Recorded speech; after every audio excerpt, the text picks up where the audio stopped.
عظیم مذہبی اسکالر جناب حضرت علامہ مولانا غلام یاسین منظور صاحب، نعرہ تکبیر، نعرہ تکبیر، نعرہ رسالت۔ یہ نام کوئی کام بگڑنے نہیں دیتا، بگڑے بھی بنا دیتا ہے، یہ نام ہے محمد۔ نعرہ رسالت، پائندہ پائندہ سوا لاکھ نعرہ حیدری، نعرہ غوثیہ۔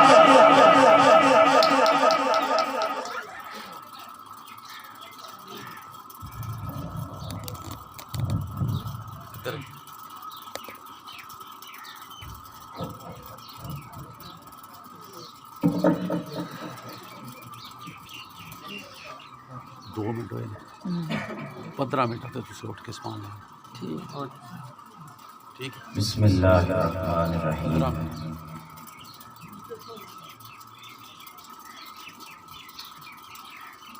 وبالوالدین احسانا، صدق اللہ مولانا العظیم، وبلغنا رسولہ النبی الکریم الامین۔ بسم اللہ الرحمن الرحیم۔ اف ولا تنہرہما، صدق اللہ مولانا العظیم، وبلغنا رسولہ النبی الکریم الامین۔ ان اللہ وملائکتہ یصلون علی النبی، یا ایھا الذین آمنوا صلوا علیہ وسلموا تسلیما۔ درود شریف پڑھو سارے، کوئی زبان کو سن۔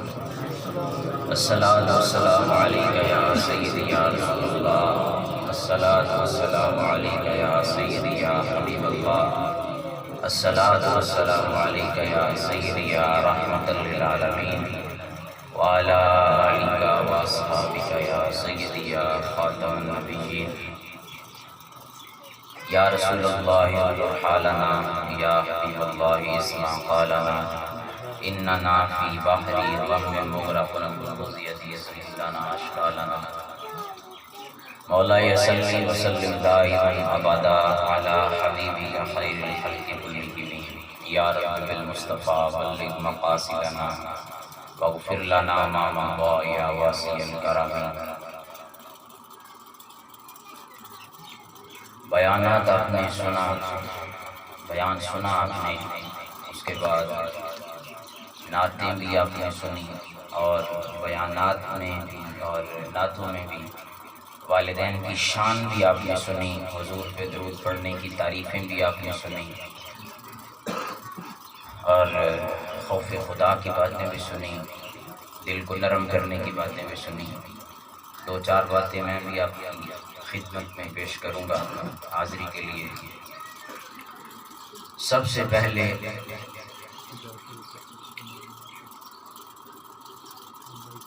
جو بندہ ایک بار حضور پہ درود پڑھتا ہے، اللہ اس کے 10 گناہ معاف کر دیتا ہے،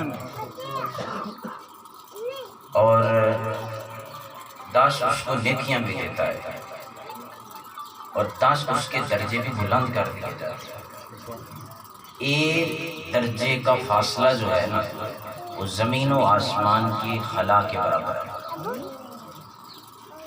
اچھا اب ہم یہ حدیث اتنی سن چکے ہیں، 10 گناہ معاف ہوتے ہیں درود پاک پڑھنے سے، حضرت صاحب 10 درجے بلند ہوتے ہیں، اور 10 نیکیاں ملتی ہیں۔ یہ اتنی ہم علماء سے سن چکے ہیں نا کہ سن کے ہمیں ایسے لگتا ہے کہ جیسے اس حدیث کی طاقت ہی ختم ہو چکی ہے، بس ادھر سے سنتے ہیں اور ادھر سے آرام سے نکال دیتے ہیں۔ سن کر اس حدیث کی جیسے ہمارے ذہنوں سے طاقت نہیں ختم ہو جاتی، ایسے لگتا ہے، جبکہ ہرگز ایسا نہیں۔ بالکل اس حدیث کی طاقت، اس کی قوت اسی طرح برقرار ہے جیسے کہ ابھی حضور کی زبان اقدس سے نکلی۔ یار اب بھی آج کے دور میں بھی جو بندہ درود پڑھتا ہے، اب بھی پڑھتا ہے، اور پھر درود کا نام ہے، بڑا درود ہو، چھوٹا درود ہو، درود تاج ہو، درود ہزارہ ہو، درود ابراہیمی ہو، درود تنزینہ ہو، کوئی بھی درود ہو، صلی اللہ علیہ وسلم، یہ بھی ایک درود ہے، درود ابراہیمی ہو، الصلاۃ والسلام علیک یا رسول اللہ بھی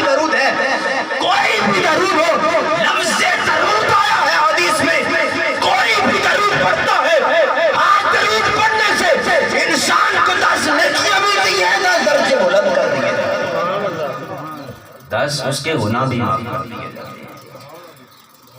آج بھی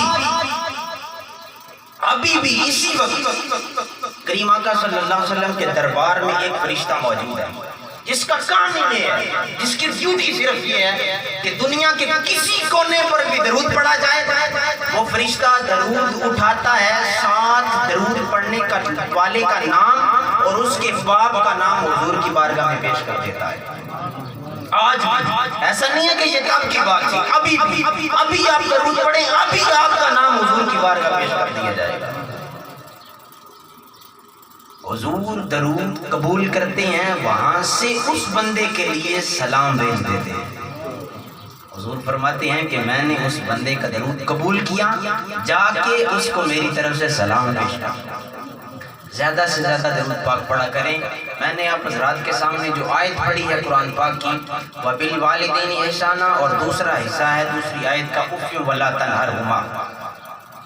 وَبِالْوَالِدَيْنِ کا معنی یہ ہے کہ اپنے والدین کے ساتھ احسان کرو، اپنے والدین کے ساتھ حسن سلوک کرو، ان سے پیار کرو، محبت کرو، جس حد تک جا سکتے ہو محبت میں، جس حد تک جا سکتے ہو نکل جاؤ آگے۔ اس قدر والدین سے محبت کرو، اس قدر والدین کے ساتھ احسان کرو۔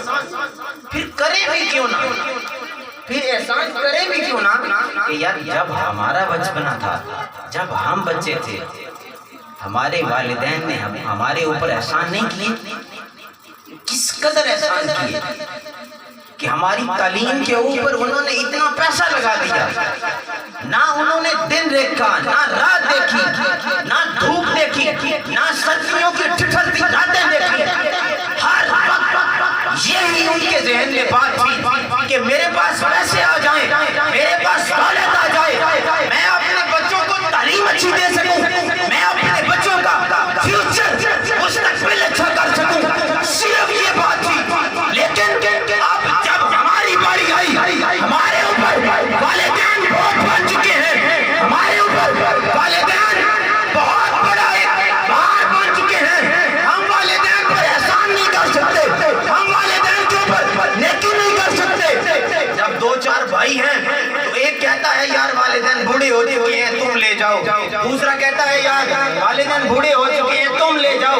ایسے لوگ میں نے دیکھے ہیں، سچا اللہ جانتا ہے، ایسے لوگ میں نے دیکھے ہیں کہ واریاں لا لیتے ہیں، باری لگا لیتے ہیں کہ ایک ہفتہ والدین تو نے رکھنے ہیں، دوسرے ہفتے والدین، ایسے لوگ میری نظروں میں ہیں۔ لیکن یقین جانے یار جب ہم بچپن میں تھے ہمیں تو ان والدین نے نہیں کہا تھا کہ ایک ہفتہ ماں نے کہا کہ بچے کو میں اپنے ساتھ سلا لیتی ہوں، دوسرا ہفتہ ماں نے باپ کو کہا کہ اس ہفتہ آپ بچے کے ساتھ سلا لیں، پھر آپ والدین نے کسی اور سے کہا، خالہ سے کہا، چاچا سے، کسی سے نہیں کہا۔ اگر ٹھٹھلتی راتیں ہیں پھر بھی ماں نے اپنے ساتھ ہی سلایا، اگر گرمیاں ہیں پھر بھی ماں نے اپنے ساتھ ہی سلایا۔ یار یاد رکھیں کریم آقا صلی اللہ علیہ وآلہ وسلم نے ارشاد فرمایا کہ میں نماز پڑھ رہا ہوتا اور میری ماں مجھے آواز دیتی، میں نماز کو چھوڑ دیتا، اپنی ماں کی بات سننے کے لیے چلا جاتا۔ ایک دن ایسا آیا، وہ بھی وقت حضور پر تھا کہ جب لوگ پتھر مارتے تھے، جب لوگ حضور پہ کوڑا پھینکتے تھے، جب لوگ کریم آقا صلی اللہ علیہ وآلہ وسلم کے راستے میں کانٹے پھینک دیتے تھے۔ لیکن تاریخ نے وہ وقت بھی دیکھا کہ جب حضور سے بات کرنی ہوتی، جب مدنی زندگی آئی، جب حضور کے سے خالی بات کرنی ہوتی تو رب ذوالجلال کا حکم آیا کہ پہلے کسی مستحق کو تلاش کرو، پھر اس کو صدقہ دو، پھر میرے محبوب سے بات کرنے کا ٹائم لو، پھر میرے محبوب سے بات کرو۔ لیکن یار ہر بندے پہ کمزور حالات آتے ہیں، ہر بندے کے اوپر نازک حالات آتے ہیں، جب اس کے حالات بدلتے ہیں، جب حالات کروٹ ڈالتے ہیں تو اللہ تعالیٰ نہریں بحریں کر دیتا ہے، پیسہ انتہا کا دے دیتا ہے، عزتیں انتہا کی دے دیتا ہے۔ لیکن اس وقت ایک چیز کی کمی ہوتی ہے، وہ پتہ کیا چیز ہے؟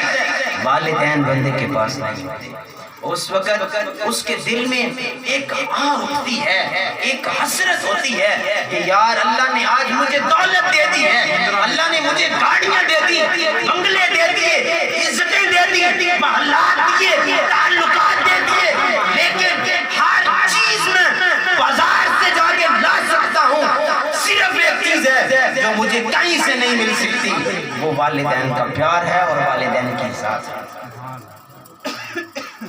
کریم آقا صلی اللہ علیہ وسلم اپنے گھر سے نکلے، مسجد نبی کی طرف، مسجد نبی میں جا رہے تھے، ہزاروں کا مجمع سامنے کھڑا تھا، صحابہ کرام ہاتھ باندھے کھڑے تھے، تو کریم آقا صلی اللہ علیہ وآلہ وسلم کی آنکھوں سے آنسو آ گئی۔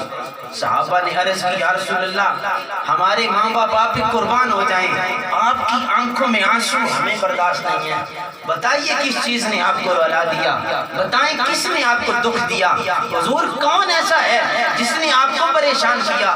کریم آقا صلی اللہ علیہ وآلہ وسلم نے ارشاد فرمایا کسی نے مجھے پریشان نہیں کیا، کسی کی جرت نہیں ہے کہ وہ مجھے پریشان کر سکے، مجھے دکھ دے سکے، صرف ایک چیز ہے جس نے مجھے غمگین کر دیا، جس نے میرے دل کو پریشان کر دیا، کہ مجھے وہ وقت یاد ہے کہ جس وقت لوگ میرے اوپر کوڑا پھینک دیتے تھے، مجھے وہ وقت یاد ہے کہ لوگ مجھے گالیاں دیتے تھے، مجھے وہ وقت یاد ہے کہ لوگ مجھے جادوگر کہتے تھے، اور اب کا وقت بھی میرے سامنے ہے کہ ہزاروں کا مجمع، ہزاروں کے صحابہ میرے سامنے کھڑے ہیں، ہاتھ باندھے کھڑے ہیں، یار مجھے حسرت اس بات کی آئی ہے، میرے دل میں بات یہ آئی ہے کہ کاش آج میرے والدین زندہ ہوتے تو میرا یہ مقام دیکھتے اور وہ خوش ہو جاتے۔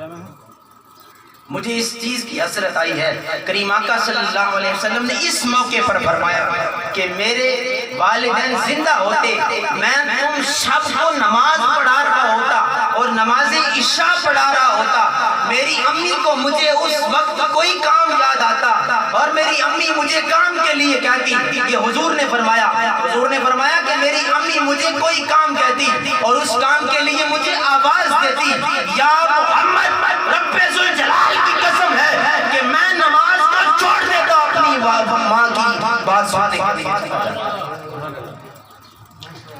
اوفم ولا تنہرہما کا معنی والدین وبالوالدین احسانا، بات ہو گئی، والدین کے ساتھ احسان کرو، والدین کے ساتھ پیار کرو، انتہا کی محبت کرو۔ ہمارا حال پتہ کیا ہو چکا ہے؟ یہ جو نوجوان جس کو بولتے ہیں نوجوان، ہمارا حال کیا ہو چکا ہے؟ اتنی محنت ہمارے والدین ہم پہ کرتے ہیں، بچپن میں اتنی محنت کرتے ہیں کہ کچھ نہیں دیکھتے، رات دن دھوپ شام کچھ نہیں دیکھتے، لیکن ہمیں ان کی عزت کی اہمیت کا پتہ ہی نہیں چلتا۔ پتہ کب پتہ چلتا ہے؟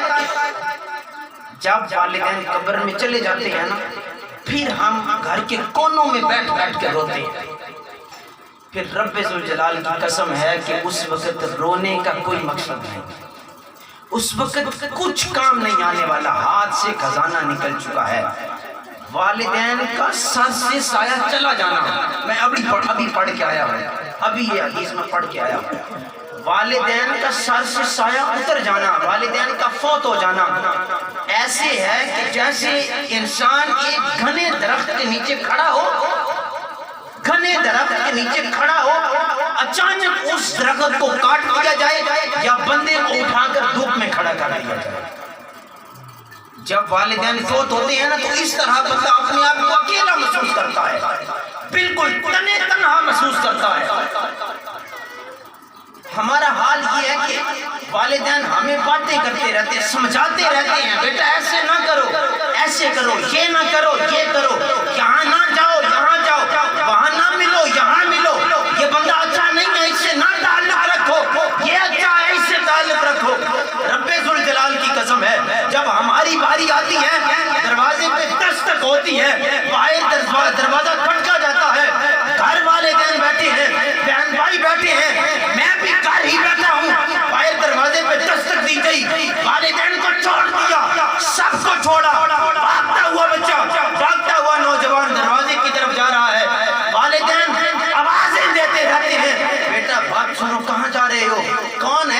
کہاں جانا ہے ہمیں بتا کے تو جاؤ، جہاں کہیں جاؤ ہم آپ کو لے کے تو آئیں۔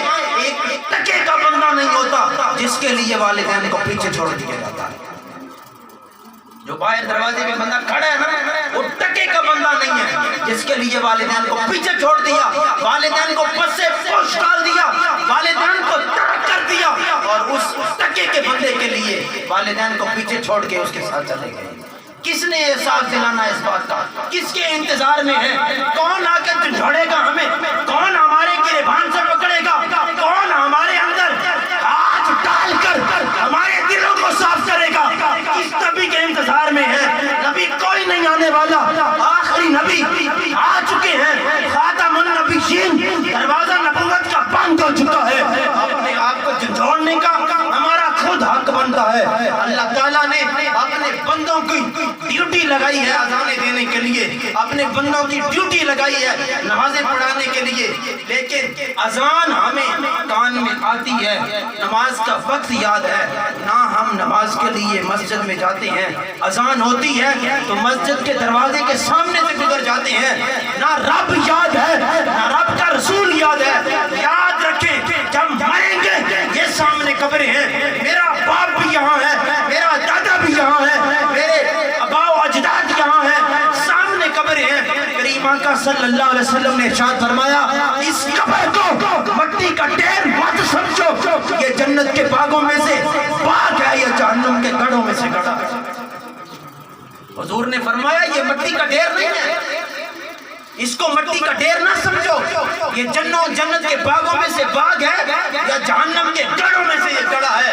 اللہ تعالیٰ ہم سب کو آخر کی تیاری کرنے کی توفیق دے، والدین کا ادب و احترام کرنے کی توفیق دے۔ اف ولا تنہرہما، آخری بات، اس کے دو معنی ہیں، علماء نے جو معنی کیے ہیں نا یہ اف ولا تنہرہما، اس کے دو معنی ہیں۔ والدین کے سامنے اف تک نہ کہو، اللہ تعالیٰ کا فرمان ہے قرآن عزیز میں، والدین کے سامنے اف تک نہ کہو۔ اف کیا چیز ہے؟ آپ مجھے بتائیں یہ کتنا بڑا جملہ ہے، اف کتنا بڑا جملہ ہے یہ اف کہہ دینا۔ مجھے پسینہ آ رہا ہے، مجھے گرمی لگ رہی ہے نا تو میں کہوں گا اف یار یہ کیا اتنی گرمی، یا میں اچھے کپڑے پہن کر، ایک معنی یہ کیا کہ والدین کے سامنے اف نہ کہو، دوسرا معنی یہ کہ ہم اچھے کپڑے پہنے، صاف ستھرے کپڑے پہن کر جب باہر نکلتے ہیں تیزی کے ساتھ ہمارے پاس سے گاڑی گزرتی ہے یا ہوا چل پڑتی ہے یا کسی وجہ سے ہمارے کپڑوں پہ گرد و غبار لگ جاتی ہے نا تو ہم اس کو اڑاتے ہوئے کیا کہتے ہیں؟ کیا کہتے ہیں اس کو اڑاتے ہوئے؟ اف یار یہ کیا۔ ایک معنی یہ ہے، لیکن اس کا یہ معنی نہیں ہے، اس کا معنی یہ ہے اف ولا تنہرہما، والدین کے سامنے اف۔ سنیے گا بات، یہ میری آخری بات ہے، دل کو کھول کے، اور جن بچوں کے والدین ناراض ہیں خدا را اپنے والدین کو جا کے منائیں، ان کو راضی کریں۔ قدر تب ہوگی جب یہ خزانہ ہاتھ سے چھوٹ جائے گا، پھر ہمارے پچھتانے کا فائدہ کوئی نہیں ہوگا، کچھ نہیں کر سکیں گے ہم۔ اگر کسی کے والدین ناراض ہیں ان کو راضی کریں، زندگی ایک پانی کا بلبلہ ہے، کوئی پتہ نہیں ہے کس وقت ٹوٹ جائے۔ رب ذوالجلال نے ارشاد فرمایا کہ والدین کے سامنے اوف تک نہ کہو۔ اس کا معنی سنیں یار، دل کو کھولیں۔ جب والدین بڑھاپے کو پہنچے، جب والدین بوڑھے ہو جائیں، خود قضائے حاجت نہ کر سکے، قضائے حاجت کسے کہتے ہیں؟ پیشاب خانہ خود نہ کر سکے، اس حد تک بوڑھے ہو چکے ہیں، اس حد تک کمزور ہو چکے ہیں کہ خود قضائے حاجت نہیں کر سکتے، خود پیشاب خانہ نہیں کر سکتے۔ اولاد کا حق بنتا ہے والدین کو کندھوں پہ اٹھائے اور انہیں قضائے حاجت کے لیے لے کر جائے۔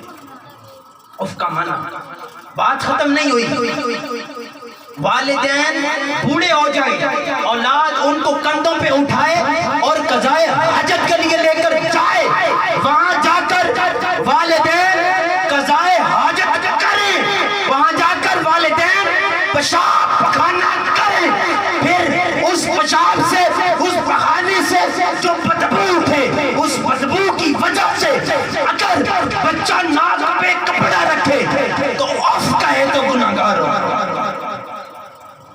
یہ ہے اف کا معنی۔ آپ اندازہ لگائیں کہ جس والدین کے پخانے کی بدبو کا انکار کرنے والا بھی گناہگار ہو سکتا ہے، اس پوری کی پوری شخصیت کا انکار کرنے والا کتنا گناہگار ہوگا۔ یہ بچوں کے لیے بات ہے۔ اب والدین کے لیے، والدین کو بھی اپنے دائرے میں رہنا چاہیے۔ ایسا نہیں ہے کہ سارے حقوق اولاد کے ہیں، والدین کو بھی اپنے دائرے میں رہنا چاہیے۔ ایسا نہیں ہے کہ 2-3 بچے ہیں، ایک بچے کی طرح بھی رجحان ہے سارا، ایک بچے کو رچاتے جا رہے ہیں، ایک بچے کو ہی دیتے جا رہے ہیں، اسی کے ساتھ ساری محبت ہے، اسی کے ساتھ سارا پیار ہے، اسی کو خرچہ دیا جا رہا ہے، اسی کو مکان بنا کے دیے جا رہے ہیں، اسی کو جگہ دی جا رہی ہے، اسی کو گاڑیاں لے کے دی جا رہی ہیں۔ جب ایک ہی کو دی جا رہی ہے تو دوسرا تو نافرمان ہوگا، دوسرا تو ہوگا ہی نافرمان۔ ایک کو کار لے کے دے دی، دوسرا کہہ رہے امی مجھے ایک موٹر سائیکل لے کے دے دی، ابا مجھے ایک موٹر سائیکل لے کے دے دی، تو اسے کیا کہا جا رہا ہے؟ تو تے بندے دا پتر ہے ہی نہیں، تو تے کو کام ہی نہیں سوادا کیتا کدی، تو تے سانو کٹیا ہی کدی نہیں، تو تے کدی دبایا ہی کدی نہیں سانو، تینوں اسی کس طرح کچھ لے دیے؟ یار اس چیز کو نہ سامنے رکھیں۔ اولاد دونوں بچے آپ کے ہی ہیں، آپ کے ہی پیدا کردہ ہیں، دونوں کا حقوق برابر رکھیں۔ ایک بچہ ہے اس کا بھی حقوق برابر رکھیں، 10 بچے ہیں ان کو بھی برابر رکھیں۔ اگر پانی کے لیے کہنا ہے تو اس انداز سے تربیت کریں بچے کی کہ ابھی آپ صرف یہ بولیں کہ مجھے پیاس لگ رہی ہے تو بچہ پانی کا گلاس آپ کے سامنے کر دے، مجھے بھوک لگ رہی ہے بچہ آپ کے سامنے کھانا لے کے آ جائیں۔ ایسا نہ ہو کہ آپ نے تربیت اس طرح کی ہے کہ آپ ترلے مار رہے ہیں، آپ نے اس کو پانی کا کہا اس نے آگے آرڈر کر دیا، اس کو پانی کا کہا اس نے آگے آرڈر کر دیا۔ اس طرح بچے بھی نافرمان ہوتے ہیں، گناہگار ہوتے ہیں، اور تربیت ٹھیک نہ کرنے کی وجہ سے والدین بھی گناہگار ہوتے ہیں۔ اللہ تعالیٰ بھائی محمد طاہر کی والدہ محترمہ اور محترم ہمارے بزرگ محمد لیاقت صاحب کی اہلیہ، اللہ تعالیٰ ان کو جنت الفردوس میں مقام بلند عطا کرے۔ اللہ تعالیٰ ہم سب کو قبر حشر کی تیاری کرنے کی توفیق دے۔ اللہ تعالیٰ ہم سب کو قیامت کے دن کی تیاری کرنے کی توفیق دے۔ یہاں مل بیٹھنا ہم سب کا اللہ تعالیٰ اپنی اعلیٰ بارگاہ میں قبول فرمائے۔ وآخر دعوانا الحمدللہ۔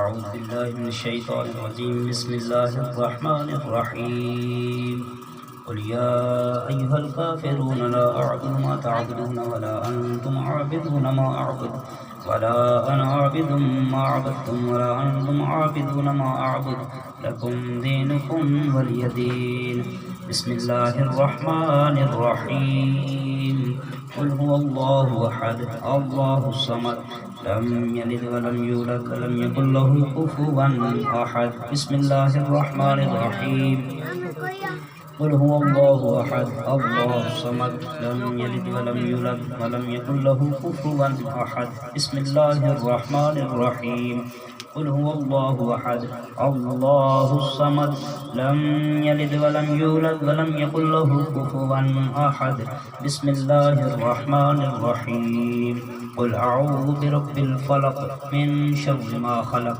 ومن شر غاسق إذا وقب ومن شر النفاثات في العقد ومن شر حاسد إذا حسد بسم الله الرحمن الرحيم قل أعوذ برب الناس مالك الناس إله الناس من شر الوسواس الخناس الذي يوسوس في صدور الناس من الجنة والناس بسم الله الرحمن الرحيم الحمد لله رب العالمين الرحمن الرحيم مالك يوم الدين إياك نعبد وإياك نستعين اهدنا الصراط المستقيم صراط الذين أنعمت عليهم غير المغضوب عليهم ولا الضالين آمين بسم الله الرحمن الرحيم ألف لام ميم ذلك الكتاب لا ريب فيه